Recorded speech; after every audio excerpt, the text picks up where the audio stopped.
En Estados Unidos, la decisión de la Fed ayer, subirle las tasas, la inflación por las nubes, en niveles no vistos en 40 años, un poco más. Y el impacto, ¿qué impacto podría traer esto al mundo y, por supuesto, a la economía mexicana? Luis Miguel González, ¿cómo estás, Luis Miguel? Muy buenas noches, encantado de estar acá. Muy buenas noches, Alicia Salgado. Alicia, ¿cómo te va? Muy buenas noches. Gracias. Jaime Sánchez Usarrey. Jaime, ¿cómo te va? Buenas noches, Manuel. Gracias, muchas gracias a los tres por estar acá esta noche. Vamos a empezar así, en este orden, ¿no? Para ponerle otro... Para ponerle orden. Orden. A ver, ¿hay o no hay? Porque esa es la pregunta ahora de los 64,000. ¿Hay o no hay, Luis Miguel, recesión en Estados Unidos? Sí y no. A ver. Cumple el criterio que son 2 trimestres consecutivos, pero en Estados Unidos... De tasa negativa, sí. Tienen además esta obsesión por la tasa de desempleo. La tasa de desempleo está en un nivel extraordinariamente bajo y habla de una dinámica económica, de un dinamismo que, si se compara con otros periodos de franca recesión, es muy baja. Ahora es 3.6%, solo por poner un caso, en 2020, cuando el COVID era 13%, y en 2009, que es la otra crisis importante, era 10%. Entonces, lo que dicen es, necesitamos, para oficialmente hablar de recesión, los 2 trimestres más un mercado laboral deprimido. Ese es el punto de controversia. ¿Y qué le están buscando justificación o por qué están tomando esa decisión? Porque estrictamente, digamos, estaría en recesión la economía estadounidense. Sí, yo digamos, creo... bajo otros parámetros en otros países. Lo peor está por venir, entonces han de decir, espérense a la que viene, esa sí le podemos decir. Abróchense los cinturones. Fíjate que yo me quedo con lo que dijo Jerome Powell, ¿no? Ayer decía, no puedo hablar por la expectativa de recesión hacia adelante porque tenemos que ir midiendo cómo se desempeña la economía, pero normalmente cuando los periodistas ven el resultado del Producto Interno Bruto en términos oportunos, son muy críticos y generalmente se la creen. Él dice, hay una frase muy común en Estados Unidos que se llama, o que dicen, se la piensan como un grano de sal. O sea, no hay más, hay recesión técnica. Pero yo simplemente revisaría no solamente los datos de empleo, sino también los datos de manufactura. Hoy, como nunca estamos produciendo industrialmente, lo que tenemos, observamos una reducción, es en el crecimiento del consumo de capas altas y también un poco en el hipotecario, en el mercado de casas y en las hipotecas. Está empezando a pegar el incremento de tasa, pero recesión en sí misma no creo. Además es necesario bajar el ritmo de crecimiento económico si es que realmente queremos controlar la inflación. La economía estadounidense cayendo, Jaime, la inflación por las nubes, las tasas altas, difícil que la cosa se pueda poner más complicada todavía, ¿no? Para Estados Unidos y para el mundo. Sí, claro. Bueno, el primer trimestre la caída fue de 1.9, ¿no? Y este segundo trimestre fue de 0.6, lo que suma una caída de 2.5. Y es relevante. Manuel Sánchez, que fue miembro de la Junta del Gobierno del Banco de México, dice, bueno, más allá de si hay recesión o no hay recesión, hay una caída del 2.5 que es relevante. Y lo otro que es relevante es que con este incremento de las tasas del 0.75, la tasa en Estados Unidos pasa de 1.75 a 2.5, la tasa máxima. Esto quiere decir que la tasa que está aplicando la Fed está muy por debajo de la inflación, que se situó en junio en 9.1%. Entonces es un dato muy importante porque en 1994, cuando se presentó este mismo esquema o este mismo fenómeno, no había este diferencial entre las tasas de interés que aplicaba la Fed y la inflación. O sea, este es un diferencial enorme, que lo estamos viendo, ¿no? 2.5 versus 9.1. Entonces, más allá de eso, pues el panorama es complejo y yo creo que si hay o no hay recesión, porque también tiene una connotación política. Digo, los republicanos están diciendo que sí hay y obviamente Biden está diciendo que no hay, o los demócratas. Entonces, más allá de eso, yo creo que esto sí hace pensar que la probabilidad de una recesión es más alta ahora. Y por otra parte, la gran pregunta es si efectivamente estos incrementos en la tasa de interés, que son históricamente muy fuertes, pues resultan insuficientes, dado este diferencial entre la tasa que está aplicando la Fed y el grado de inflación y la tasa, y la dinámica con la que está creciendo. Entonces hay muchas, ¿cómo se llama?, incógnitas abiertas y un panorama complicado. Qué cóctel, ¿no? Hay sobre todo un tema que parece esotérico, pero cada vez se mide más: estado de ánimo. Ajá. El índice de confianza del consumidor es el indicador tradicional para medir estados de ánimo, pero cada vez más, incluso a través de algoritmos de las tiendas, etcétera, lo que hay en general es un pesimismo en la economía de Estados Unidos que va más allá de los números.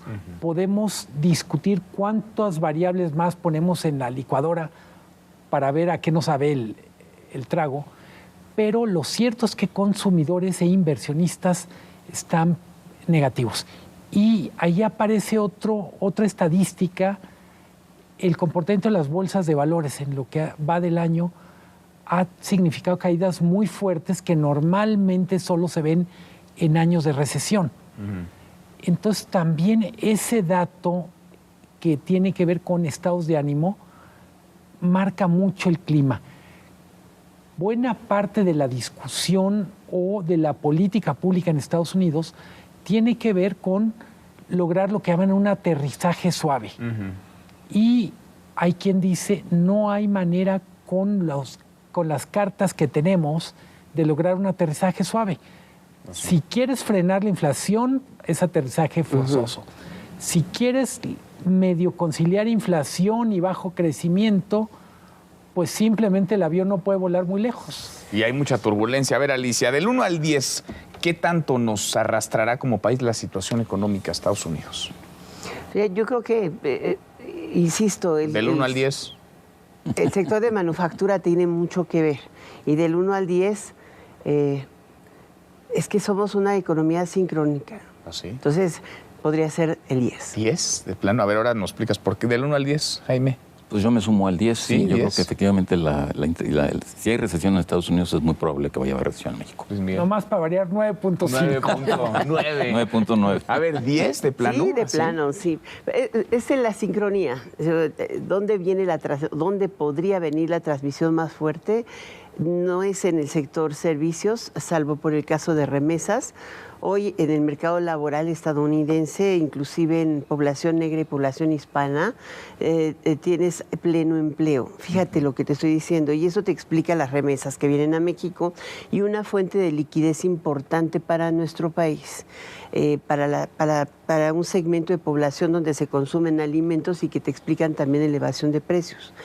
Ahora, en el tema de contaminación de la recesión no se advierte todavía una reducción importante ni en la expectativa de industriales, del índice manufacturero no está preocupando, y por el otro lado la producción de Estados Unidos ha estado jalando a México. De hecho, los datos oportunos de industria y de exportaciones mexicanas te dice que están concentrados en el sector industrial.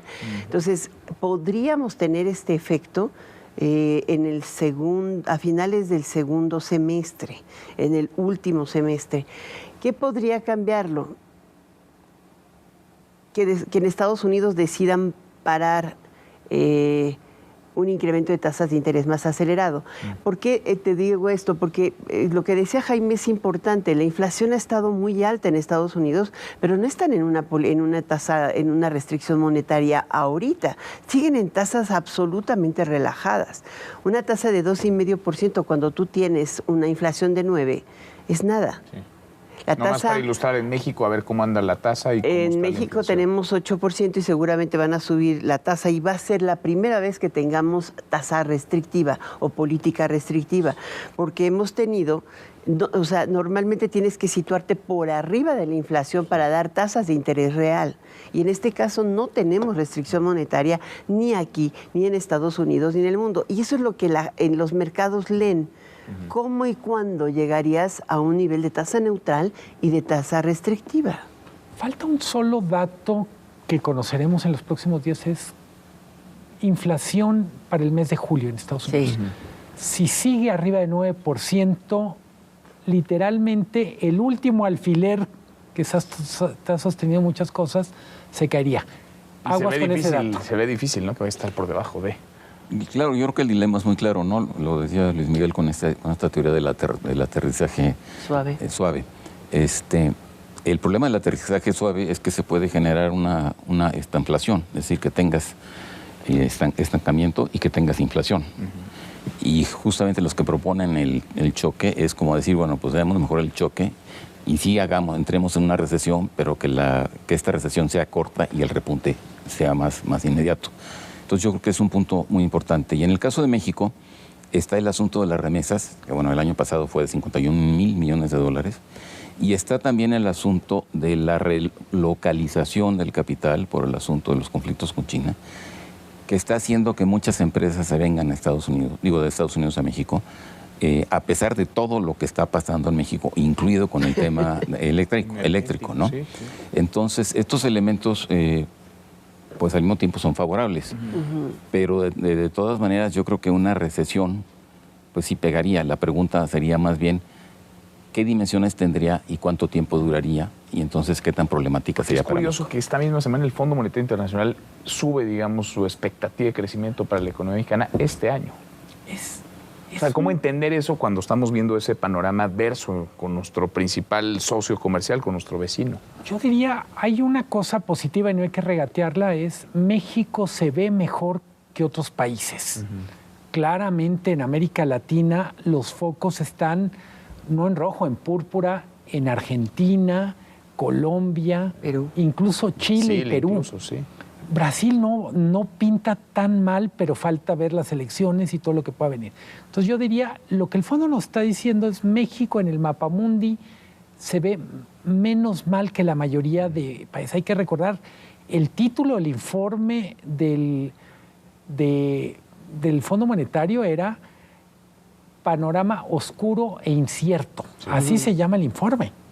Entonces, pues sí, nosotros estamos un poquito menos oscuro, pero no otros. Necesariamente menos incierto. Sí. Pero explica muy bien el fondo, ¿no? Yo creo que la razón por la que sube 0.4 de puntos porcentuales, la expectativa de crecimiento para este año tiene que ver con la producción industrial en Estados Unidos y las exportaciones mexicanas. De ahí que tu pregunta vuelve a ser la misma. Claro, si se desaceleran ellos en materia industrial, nosotros vamos directo y fuerte. Sí, nos pega. Sí, porque paras el cordón de exportación. Y el cordón de exportación te explica un poquito más del 50% del Producto Interno Bruto Industrial. Es el manufacturero, ¿cuánto es? ¿60%? Es muchísimo. Sí, no, es un montón. Ahora, lo que tenemos en México mal, muy mal, es el sector servicios. Eso te venía en el indicador global de la economía. La verdad es que las ventas avanzan, pero no parejo. Y la inflación pues está comiendo mucho de lo que se mandó en salario. Y la tercera, que es más importante, es que hemos tenido ciclos de cierre económico. El primero, entre enero y febrero, tuvimos un práctico cierre. Esta quinta ola al principio generó mucha incertidumbre y ahí tienes las cifras de mayo. Mañana se da a conocer el Producto Interno Bruto oportuno en México y muy probablemente estemos hablando de recesión técnica, ¿no? O sea, probablemente. O cercana a recesión técnica. La correlación de la que habla Alicia tiene que ver con 83% de nuestras exportaciones van a Estados Unidos. Claro. De ahí vienen inversiones, de lo que hablaba Jaime, que también es un factor bien importante, vienen las remesas, vienen los turistas. Sí, cómo no. Y yo diría que en términos generales no hay manera que haya una recesión en Estados Unidos y México tenga un buen año económico. Simplemente no existe en este mundo, a lo mejor en el metaverso, pero una cosa que es relevante, lo que antes se decía de a Estados Unidos le da gripa, a México le da catarro, sigue siendo válido, pero por la complejidad de la economía mexicana... Le da pulmonía, no catarro. Pulmonía, perdón. Es que me acordaba del catarrito de Carstens. Pero hay que decir, la economía mexicana son muchas regiones, son muchas actividades. Entonces, no quiere decir que a todo el territorio nacional le vaya mal, que a todas las regiones. No se pintaría con brocha gorda, pero el número grueso no hay manera de que escape. A ver, Jaime, después de lo que ayer la Fed decide incrementar la tasa de interés, ¿Tú ves que Banco de México incremente la tasa de interés en México de nuevo? ¿Y cuánto podría incrementar la tasa de interés? Bueno, el último incremento fue de 0.75, como sabemos. Había gente que decía que debía de irse al 100%. Yo francamente creo que se va a ir al 0.75 de nuevo y tendríamos entonces una tasa de cuánto de... Estamos a 7.75, estaríamos a 8.5. Sí. Pero la inflación ya... Anda por ahí, en el 8. Anda superando el 8. Entonces estaríamos en este rango donde efectivamente sería una tasa restrictiva y tendría un efecto de múltiples maneras, entre ellas sobre el tipo de cambio, creo yo. Es decir, junto con estas remesas y con este aporte de inversión que viene por la relocalización, yo creo que le daría un margen para el capital financiero, el que fluye, como de atracción y daría mayor estabilidad al tipo de cambio, que además, bueno, ha respondido bastante bien. Y yo creo que eso es muy importante. ¿Tasa de interés sí? ¿Así? ¿Para no, yo creo que van por 50 puntos. 50 creo que puntos tienen base. Margen. Creo que el comportamiento del tipo de cambio en estos días, el tipo de cambio se está revalorando después de que la Reserva Federal anuncia el alza de tasas. Cierto. Y revalorando significativamente. Entonces yo diría que tienen margen para reducir el ritmo de aumento de tasas a 50 puntos bases, medio punto porcentual. Entre otras cosas, no hay que perder de vista que Banco de México empezó con los aumentos de tasas antes que la Reserva Federal. Si fueran carreritas, lleva un tramo andado antes de que la Fed empezara a caminar.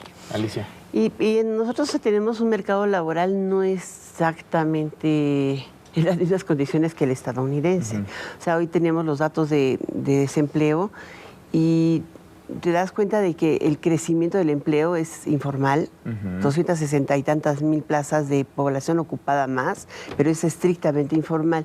Entonces hay un tema ahí fuerte de si siguen aumentando al ritmo de la Reserva Federal o siguiendo el ciclo económico de la Reserva Federal, la tasa tiene la Reserva Federal tiene un objetivo. Banco de México tiene otro. O sea, ellos quieren llevar la tasa de interés este año a 3.5 en Estados Unidos. Y nosotros ya tenemos una tasa ahorita, tendríamos de 8.50 si suben 75 puntos base, 8.15. 50. Yo creo que hoy sí tiene un dilema Banco de México porque el diferencial de tasas de fondeo, ya olvídate de tasas de mercado, entre México y Estados Unidos es de 600 puntos base. 6 puntos de diferencia, eso lo tuvimos así exactamente en mayo de 1995, cuando teníamos la crisis financiera más profunda en este país. O sea, no habíamos tenido un diferencial tan fuerte como para retener el dinero, estabilizar el tipo de cambio y sobre todo frenar a la economía. Jaime. Ahora, en enero del 95, o en el 95, perdón, había un dato muy importante. Es decir, el sistema económico, el sistema financiero había prácticamente colapsado. El peso se había devaluado. No había un tipo de cambio fluctuante. Y entonces era 600%, ¿no? Quiero decir que... y que además no fue muy efectivo, por cierto, porque bueno, siguió una crisis económica profundísima en México que no se arregló con ese diferencial de 600 puntos que menciona Alicia. Entonces yo creo que sí hay un riesgo, y en eso coincido con Alicia, el Banco de México sí está ante este dilema y es un riesgo. O sea, igual como dice Luis Miguel, se van al 0.5, pero yo creo que es un riesgo. Es un riesgo. A ver, la de cada jueves, ¿ibas a decir algo más? Mantengo el 0.75, es una apuesta. 0.75, bueno, todos lo estamos registrando, ¿eh? A ver, la de cada jueves. Pronóstico de crecimiento para la economía mexicana este 2022. Yo sigo pensando que es 1.5. 1.5, menos que lo que proyecta el Fondo Monetario Internacional. Alicia. Arriba de 2%. Arriba de 2. Jaime. No, bueno, para sintonizar 1.75. Eso, mira, punto medio. Pronóstico de inflación para este 2022. Ah, sí se ha deteriorado. 8. 7.5. 8.5. Todo lo vamos registrando, ¿eh? Vamos a ver a final de año, a ver quién le atina, quién se queda más cerca. Gracias, Luis Miguel. Con mucho gusto. Muchas gracias. Muy buenas noches, Alicia. Buenas noches. Gracias. Muchas gracias, Jaime. Gracias por vernos. Hasta mañana. Mañana noche viernes acá nos encontramos. Pásela bien.